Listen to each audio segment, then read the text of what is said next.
What if the biggest real estate opportunity of 2026 isn't a booming market, or some nationwide crash, but a hidden crash that almost no one sees coming? While the mainstream experts, the talking heads on the news, and your brother-in-law the real estate agent are all calling for a flat, stable, and frankly boring year, they're missing the real story. They're looking at the surface of the ocean and calling it calm, but just beneath, powerful currents are creating a once-in-a-generation buying opportunity for a select few. This isn't about timing the market like most people think. It's not a 2008 style collapse where everything goes on a fire sale. This is something quieter, more precise. This is about a silent crash, an invisible crash, happening right now in specific pockets of the market. And it's creating a pool of highly motivated, even desperate, sellers who just need a way out. The herd will miss it. The herd is programmed to follow headlines and believe the stability narrative. They'll spend 2026 overpaying for mediocre deals on the open market, fighting over scraps. But not you. This is how financial predators think. They don't follow the herd. They use strategic inaction. They use stoic silence. They wait, they watch, and they understand the psychology underneath the market. They know that in a boring market, you don't find true opportunity, you hunt for it. This video is your guide for that hunt. We're going to pull back the curtain on the official story, show you where the real crash is happening, and give you the exact playbook to use this knowledge to build massive wealth while everyone else is asleep at the wheel. Section 1, The Great Deception. Unpacking the boring 2026 market. Before we can hunt, we need to understand the camouflage.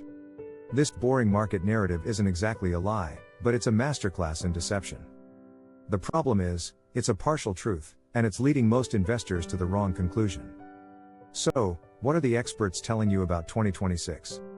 They're pointing to national averages, and on paper, those averages look incredibly stable. Major housing authorities are all singing a similar, quiet tune.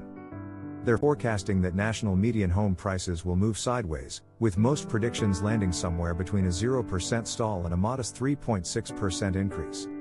After years of wild, double-digit swings, that's practically flat. Redfin, for example, predicts a mere 1% increase in the median sale price. They'll tell you that existing home sales are expected to finally see a small recovery, with forecasts ranging from a 2% to a more optimistic 14% rise, after being in a deep freeze for years. This is just enough movement to give the illusion of life, but not enough to signal any real urgency. And mortgage rates? The consensus is they'll likely hover somewhere in the low to mid-sixes, maybe around 6.3%. It's a slight improvement from the recent peaks, enough to bring a few buyers back, but still painfully high compared to the sub-3% rates of 2021. This one factor is the anchor keeping the market from truly taking off, or from crashing in the way most people expect. This story is cemented by two powerful facts: homeowner equity is at an all-time high, and delinquency rates are at historic lows. This is the lock-in effect. The vast majority of homeowners are sitting on a mountain of equity and a 3% mortgage. They have zero financial incentive to sell their home just to buy another at a 6.5% interest rate. They're locked in, comfortable, and staying put. So, the mainstream narrative is this: high equity and low delinquency prevent a 2008 style foreclosure crisis. The lock-in effect keeps inventory artificially low. And slightly lower mortgage rates bring just enough demand to meet that low supply, creating a perfectly balanced, stable, and boring market. This is the story that will lull the herd to sleep. They'll hear modest growth and stability and think it's a safe time to buy. They'll jump back onto the MLS, compete with dozens of others for the same limited inventory, and feel lucky to win a bidding war by paying $10,000 over asking. They'll be playing a game that's rigged against them. They're looking at the national weather report and seeing partly cloudy, so they don't bring an umbrella. They don't see the two isolated, but violent, supercell storms forming in very specific places. This stability is a mirage. It's the calm surface hiding the predator lurking beneath. The very forces creating this boring market are the same ones creating our hidden opportunity. The predators of 2026 won't be fighting over scraps on the MLS. They will be feasting on the casualties of two invisible crashes: the vertical crash and the personal crash. Section 2, The Contrarian Reveal, the two hidden crashes of 2026. This is the core of the strategy. What separates the predator from the herd? You have to stop looking at the national real estate market as one single thing. It's not. In 2026, it's fracturing. And while the biggest piece stays stable, other pieces are in free fall. We're going to focus on two: the vertical crash and the personal crash. Part 1, the vertical crash. The first hidden crash is happening in plain sight, but in a sector most residential investors ignore: commercial real estate. Specifically, office buildings. The way we work fundamentally changed in 2020, and there's no going back. The remote work revolution has permanently gutted the demand for huge, centralized office spaces. This has triggered a bloodbath in the commercial office sector. Vacancy rates are soaring. Landlords are drowning in empty floors. The loans on these massive buildings are coming due, and the math just doesn't work anymore. They can't refinance because banks are terrified of this sector. The result is a slow-motion collapse, a vertical crash of glass and steel towers in downtown cores. So, why does this matter to you, the residential investor? Because every crisis contains an opportunity. The smartest money isn't fighting this trend, it's adapting. They're looking at these half-empty office buildings not as liabilities, but as the future of housing. The opportunity is in adaptive reuse, converting these obsolete commercial spaces into residential apartments, condos, and lofts. While this isn't a crash across all of commercial real estate, sectors like multifamily and industrial remain resilient. It highlights how averages can hide a sector in a full-blown crisis, ripe for the picking if you know where to look. The demand for housing, especially in urban centers, hasn't gone away. But building from scratch is incredibly expensive. These dying office buildings offer a massive shortcut. The structure is there, the location is often prime, and the price is collapsing. This is where the predator strikes. While the herd is bidding up a suburban home, the predator is negotiating to buy an entire floor of an office building for pennies on the dollar from a desperate landlord. This is niche, yes, but it's a powerful example of where the real opportunity is hiding. Part 2, the personal crash. This is the second, and for most of you, the more accessible hidden crash. This is the one that will let you buy regular houses at a significant discount in a supposedly flat market. This is the personal crash. Remember that lock-in effect? Millions of homeowners are sitting pretty with their 3% mortgages. The mainstream view stops there. But they're missing the most powerful force in the universe: life. Life happens, no matter the interest rates. People get divorced. They have more kids than their house can fit. They get a dream job in another state. A parent gets sick. They lose their job and can't afford the payments, even at 3%. These are the classic 5 Ds of motivated selling: divorce, death, disease, diplomas, job changes, and downsizing. In a normal market, these sellers would just list their home and take the highest offer. But 2026 isn't normal. These sellers are trapped by their own good fortune. They have to sell, but they also know that means giving up their 3% mortgage, their golden handcuffs, and buying or renting at today's much higher rates. This creates a unique and profound desperation. It's not a market crash, it's a crash in an individual's personal life.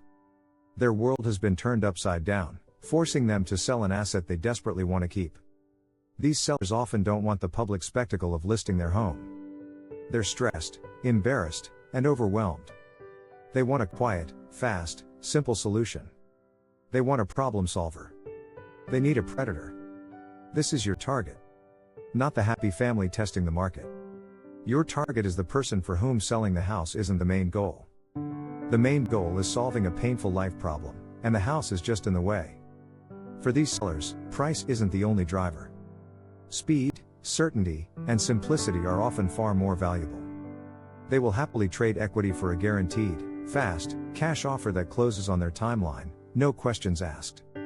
While the herd is on Zillow, fighting over the tiny fraction of homes publicly listed, the predator is hunting for the rest. You're hunting for the personal crash, the seller so motivated they'll give you the deal of a lifetime just to make their problem disappear. And the boring 2026 market, with its lock-in effect, is going to create more of these desperate sellers than we've seen in a decade. Section 3, the predator's mindset: how to think with Stoic silence. Knowing where to hunt is only half the battle. If you go into this market with the wrong mindset, you will fail. The predator's greatest weapon isn't capital, it's their mind. It's a mindset rooted in ancient Stoic philosophy, strategic inaction, and emotional discipline. The herd operates on greed and fear. When the market is hot, FOMO drives them to make reckless decisions. When it's cold, they're paralyzed by fear. You, however, need to operate on logic. The Stoics practiced equanimity, mental calmness in a difficult situation. That's your foundation. The 2026 market will be noisy. Headlines will shout, pundits will flip-flop, and the herd will react to every blip. You will not. You will practice Stoic silence. 1. Strategic inaction versus impatient action. Stoic silence isn't about doing nothing. It's about not doing the wrong thing. It is strategic inaction. While the herd is busy making offers on overpriced listings, you're patiently building your deal pipeline. You're letting the market bring deals to you. Patience is an active state. It's the confidence to know the right opportunity is coming, and the discipline to pass on the wrong ones. In a flat market, the person who moves first usually loses. The predator waits. You know the personal crash is happening every day, creating newly motivated sellers. Your job isn't to chase deals, but to position yourself to catch them when they fall. 2. Premeditatio Malorum. Rehearsing for reality. A powerful Stoic exercise is Premeditatio Malorum, the premeditation of evils. This isn't about being negative, it's about being prepared. Before you even start, you'll think about the worst-case scenarios this boring market creates for others. Picture the couple who bought at the peak in 2022 and just got hit with a job relocation. They have to sell. Visualize their pain. Think about the landlord whose tenant stopped paying. Think about the family who inherited a parent's property they can't afford to maintain. By rehearsing these scenarios, you do two things. First, you desensitize yourself, allowing you to approach these sellers with empathy but also with calm, logical detachment. Second, you start to see the world from their perspective. You stop thinking like a buyer and start thinking like a problem solver. 3. The power of silence in negotiation. This is where Stoic silence becomes a literal, tactical weapon. In a negotiation with a motivated seller, the most powerful person is often the one who says the least. The average investor, excited about a potential deal, walks in and immediately starts talking. They talk about themselves, their plans, and worst of all, they're the first to name a price. They fill the silence because it makes them uncomfortable. The predator embraces the silence. When you meet a seller, your primary job is to listen. Ask open-ended questions. This seems like a lovely home, can you tell me a bit about your situation? Or what would an ideal solution look like for you? And then you shut up. The silence will be deafening. The seller, desperate to solve their problem, will rush to fill it. They will tell you everything. They'll tell you about the job transfer, the divorce, the financial pressure. They will give you all the information you need to craft an offer that solves their problem, not just buys their house. By letting them speak first, they anchor the negotiation around their needs and their number, which is often far lower than what you might have offered. The herd is afraid of silence. The predator uses it to expose the truth. Section 4, The Predator's Playbook, a step-by-step guide to the hunt. A mindset is useless without a plan. Now we translate that philosophy into a concrete system for finding deals that will never hit the open market. This is the playbook. Strategy 1. Precision strikes with direct mail. It might sound old school, but direct mail is still one of the most effective ways to find off-market deals, if you use a sniper rifle, not a shotgun. Your goal is to get your letter in front of someone experiencing a personal crash before they even think to call an agent. This means building a highly targeted list. You're looking for owners with a high probability of being motivated, absentee owners, people who own a property but live elsewhere. They could be a tired landlord or someone who inherited a house from afar. High equity, long-time owners, people who have owned their home for 15 plus years. They have massive equity, giving them flexibility to sell at a discount. Pre-foreclosures and delinquencies, public records show who is behind on their mortgage or property taxes. These people need a solution yesterday. Probate and inheritance, heirs who inherit property are often emotionally drained and just want a simple, quick check. Your message should be personal, not a corporate ad. A simple, handwritten style letter often works best. It could say something like, "Dear homeowner name, my name is, your name, and I'm a local investor interested in buying a property in your neighborhood. I know it's a long shot, but would you be open to a quiet, private offer on your home at property address? I can pay cash and close on your timeline, with no repairs, commissions, or showings. If you're even a little curious, please feel free to call or text me at your number." Direct mail is a game of patience and consistency. The response rate is low, but one call from the right seller can lead to a deal worth tens or hundreds of thousands in equity. Strategy 2, Driving for dollars, the urban safari. This is the most active part of the hunt. Driving for dollars is exactly what it sounds like. You get in your car and systematically drive your target neighborhoods, looking for physical evidence of a personal crash. What are you looking for? Overgrown landscaping, a yard that hasn't been mowed in a month. Visible disrepair, a tarp on the roof, boarded up windows, peeling paint. Piled up mail or newspapers, a clear sign of vacancy or neglect. Code violation notices, a bright sticker from the city taped to the door is a goldmine. When you find a distressed property, you stop, write down the address, and take a photo. This property goes on a special, hyper-targeted direct mail list. A letter starting with, "I was driving by your property at 123 Main Street," is infinitely more powerful than a generic one. Strategy 3. Networking with the gatekeepers. You can't do this alone. An ecosystem of professionals exists between a motivated seller and the open market. Your job is to build relationships with these gatekeepers so they bring you deals first.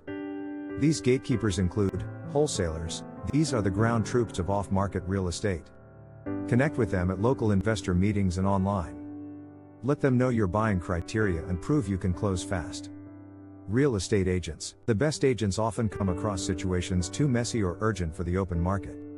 Befriend them. Tell them, if you ever have a deal that's too hairy for the MLS, bring it to me. I'll make sure you still get paid. Attorneys, specifically, probate, divorce, and bankruptcy attorneys. Their clients are, by definition, experiencing a personal crash. A simple, professional introduction can put you top of mind. Strategy 4. Creative financing. The predator's closing tool in a world of high interest rates. Cash is king. But creative financing is the ace up your sleeve. When you find a motivated seller, especially one who owns their property outright, you can often bypass the banks entirely. 2 key strategies are, seller financing. You propose that the seller becomes the bank. You give them a down payment and then pay them monthly, just like a mortgage. Why would a seller do this? It creates a steady income stream for them, and it often allows you to offer a slightly higher price in exchange for a lower interest rate, a win-win. Subject to. This is the ultimate predator tool for sellers caught in the lock-in effect. In a subject to deal, you take over the title to the property, but the seller's amazing low-interest mortgage stays in their name. You simply start making their payments for them. The seller gets to walk away, and you get to control a property with a fantastic 3% rate in a 6.5% world. This is a sophisticated strategy, but it's the perfect weapon for the 2026 market. By mastering these 4 strategies, you create a system. Direct mail and driving for dollars generate leads. Networking brings you deals. And creative financing lets you close deals no traditional buyer could ever touch. Section 5, the endgame, the mathematics of generational wealth. Let's bring this all together with some cold, hard math. Let's compare the path of the herd to the path of the predator. The path of the herd investor. Let's imagine an investor, we'll call him Chad. Chad hears the 2026 market is stable and decides it's time to buy a rental. He hires an agent and finds a decent house listed for $420,000. After a small bidding war, he wins it for $430,000. Purchase price, $430,000 down payment, 20%, $86,000 loan amount, $344,000 interest rate, 6.5% principal and AMP, interest, $2,174 per month taxes and AMP, insurance, est, $500 per month total monthly pay, $2,674. The house rents for about $2,800 per month. After accounting for vacancy and maintenance, 10%, his real income is $2,520. Monthly cash flow, $2,520, effective rent, $2,674, PITI, equals minus $154 per month. Chad is losing money every month. He justifies it by hoping for appreciation, but the market is flat. He's tied up $86,000 of capital and is bleeding cash for a return that barely beats inflation. He played by the rules and lost. The path of the predator investor. Now let's look at our predator investor, Selene. She's been ignoring the headlines and sending direct mail to absentee owners. She gets a call from a tired landlord who inherited a house and just wants to be done with it. The house is the same model as Chad's, worth $420,000 if fixed up, but needs about $20,000 in updates. Selene meets with him. She listens. He wants a fast, fair, cash offer. He doesn't have a mortgage. He's motivated by simplicity, not top dollar. After letting him name his price first, Selene negotiates a purchase price of $300,000. She uses the BRRRR method: buy, rehab, rent, refinance, repeat. Purchase price, $300,000, cash or hard money. Rehab cost, $20,000. Total investment, $320,000. After the rehab, the house is now worth the full market value of $420,000. This is the after repair value, ARV. She has created $100,000 in forced equity from day one. Now she goes to a bank to refinance. The bank will typically lend 75% of the ARV. New loan amount, 75% of $420,000, $315,000. Interest rate, 6.5%. Principal and AMP, interest, $1,991 per month. Taxes and AMP, insurance, $500 per month. Total monthly pity, $2,491. Because she refinanced, the new loan of $315,000 covers almost her entire $320,000 investment. She has almost zero of her own capital left in the property. The house rents for the same $2,800 per month, effective rent of $2,520. Monthly cash flow, $2,520, effective rent, $2,491, PITI, equals plus $29 per month. You might think that's not much, but look closer. Chad is losing $154 per month with $86,000 of his own money trapped. Selene is cash flowing positively, has created $100,000 in equity, and has almost none of her money left in the deal. She can now take her capital and repeat the process. This is how you build an empire. It's not about gambling on appreciation. It's about manufacturing equity by finding deals the herd will never see. Conclusion: the next few years will be defined by a great divide. On one side, the herd will follow the mainstream narrative. They'll compete on the MLS, overpay, and hope for the best. They will be the prey. On the other side, you will have the predators. The predators will understand that national averages are a mirage. They will see the two hidden crashes, the vertical crash in commercial real estate and the personal crash, creating a steady stream of desperate sellers. They will operate with a predator's mindset, grounded in Stoic principles. They will use strategic inaction, understand the seller's pain, and use silence to negotiate impossible deals. They will execute the playbook: direct mail, driving for dollars, networking, and creative financing, with relentless consistency. This is your choice. You can follow the crowd, or you can adopt the predator's patience. You can be strategic when others are emotional. You can be the one who provides the quiet solution to someone else's painful problem. The 2026 market isn't a time for fear or FOMO. It is a time for patience. It is a time for strategy. It is a time to hunt. If you're ready to start building your own Predator's Playbook, I've put together a free resource for you. It's called the Motivated Seller Signal Checklist. It's a one-page guide with the exact signs to look for when you're driving for dollars and the key phrases to listen for when you're talking to a potential seller. This is the checklist I use to identify the personal crashes that lead to the best deals. You can download it for free at the link in the description below. Thank you for watching Dominion Thesis. Now go get ready for the hunt.